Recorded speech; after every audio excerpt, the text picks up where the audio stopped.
Shalom. I want to give all praises to Yahweh Bahashem, Yahweh Shai Bahashem, Rakakadash. I want to give double honors to the apostles over Great Millstone who rule well and teach well. The only ones that are capable of breaking down 100% truth of this Bible. And like-minded brothers overall of GMS. This is your humble servant by Anash. And I just want to go over some quick camp notes that the brothers brought out. And I think that hopefully are edifying to the elect out there.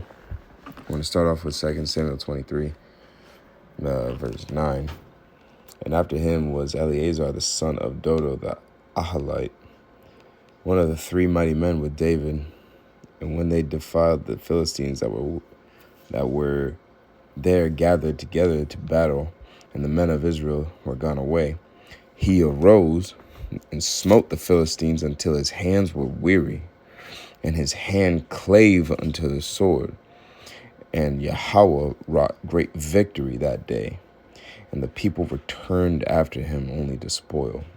And the part that I really want to focus on here is the part where we're in verse 10, where he's saying that he smote the Philistines until his hands were weary. He was having his strong hands until his hands were tired, all like long before, long into him being tired, putting everything he had into his works. And that's when the victory was brought in by Yahweh. And that's the way that we need to be with this truth. And it's just having strong hands and holding tight towards the Lord and not letting up whatsoever until the Lord tells us it's time until he tells us that it's time. And that's just that was just a great point to bring out. Let me bring out a couple more. Isaiah 57.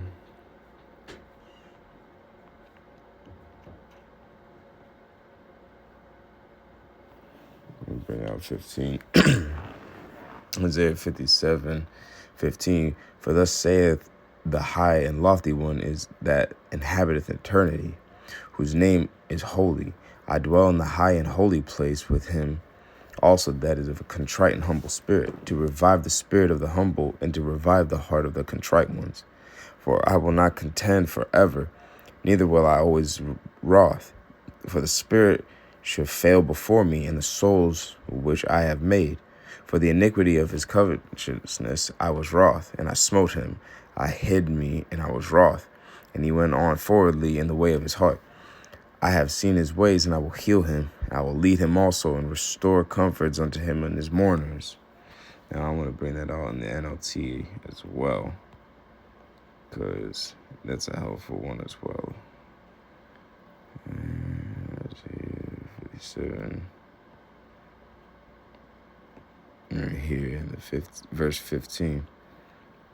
The high and lofty one who lives in eternity, the Holy One, says this: I live in the high and holy place with those whose spirits are contrite and humble. I restored the crushed spirit of the humble and revived the courage unto those with repentant hearts. For I will not fight against you forever. I will not always be angry. If I were, all the people would pass away, all the souls I have made. I was angry, so I punished these greedy people. I withdrew from them, but they kept going on in their stubborn way. I have seen what they do, but I will heal them anyway. I will lead them. I will comfort those who mourn.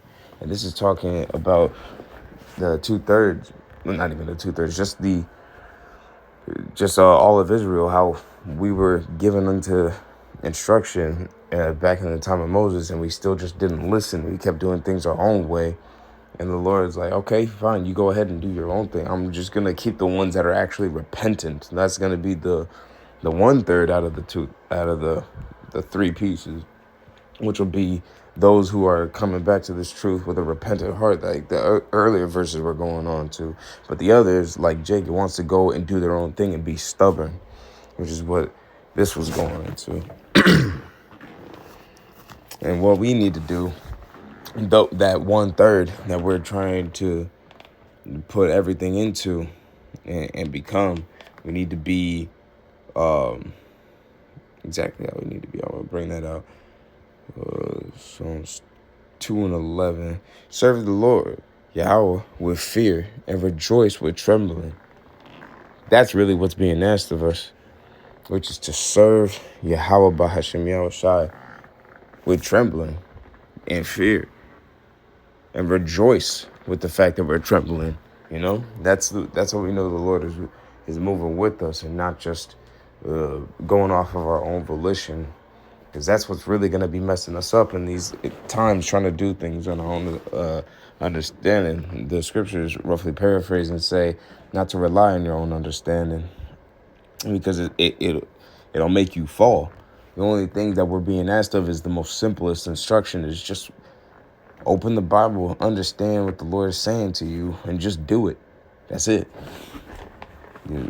Making it all complicated and whatnot is just not going to help whatsoever. And a lot of the times we get tripped up over everything that we see, because really this is our test. And amongst that, how simple everything is that we're being told from the Lord. The things that we see in the world are overcomplicated because it's given to the hands of the wicked one. And the wicked one, it looks like they're thriving over everything that's been given to them. And even, I want to bring out Ecclesiastes.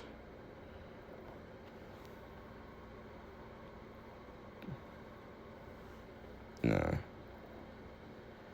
Yeah, right here. Ecclesiastes, Sirach 16:11. And if there be one stiff-necked among the people, it is a marvel if he escape unpunished. For mercy and wrath are with him. He is mighty to forgive and to pour out displeasure. As his mercy is great, so is his correction also. He judgeth a man according to his works. But this is the point right here, verse 13. The sinner shall not escape with his spoils, and the patient of the godly shall not be frustrated. Make way for every work of mercy, for every man shall find according to his works. And this is really what it's talking about. When you see Jake out there with bands on bands on bands, and they just living in a wicked life, it's vexing to see.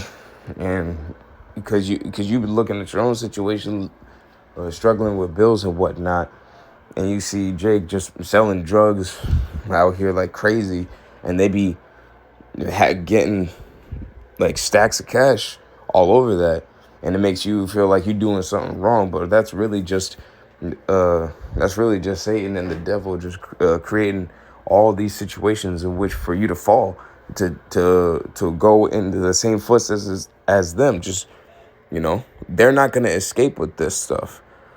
All that, Esau's building a way for all of them to get caught up in the same things that they're being spoiled in right now. And then,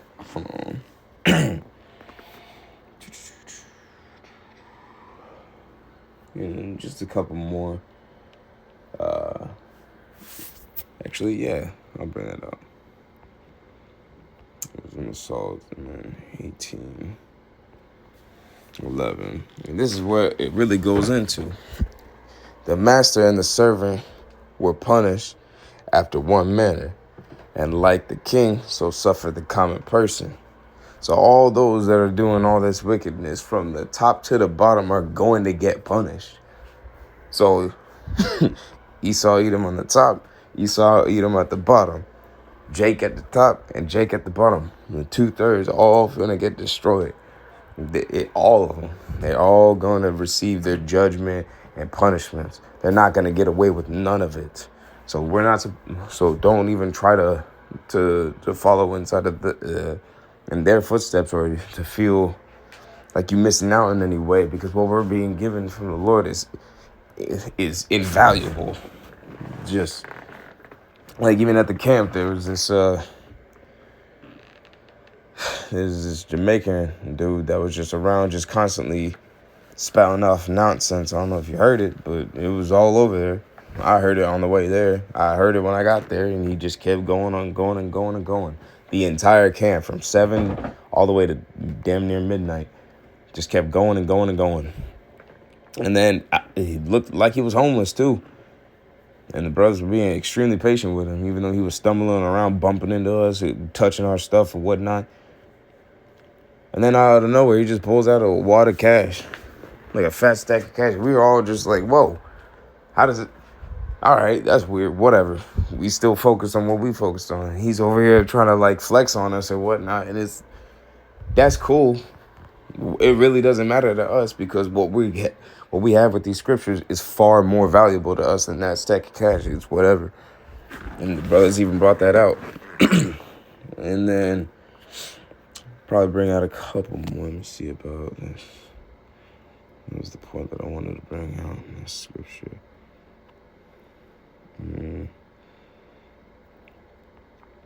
Zephaniah 1 and 12.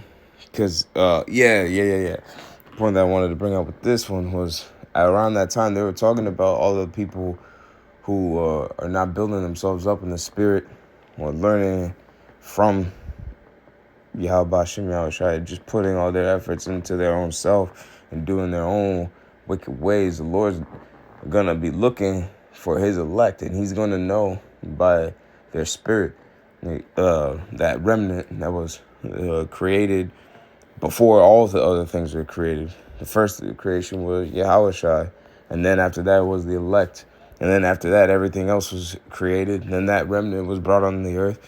Everything that's fulfilling out now, all the prophecies fulfilling out. And now the elect in the time of Jacob's trouble is going to be the ones to be the focused on. And this is what the scripture is going into. And it shall come to pass at that time that I will search Jerusalem with candles, and I will punish the men that are settled on their lees, that say in their heart, Yahweh will not do good, neither will he do evil.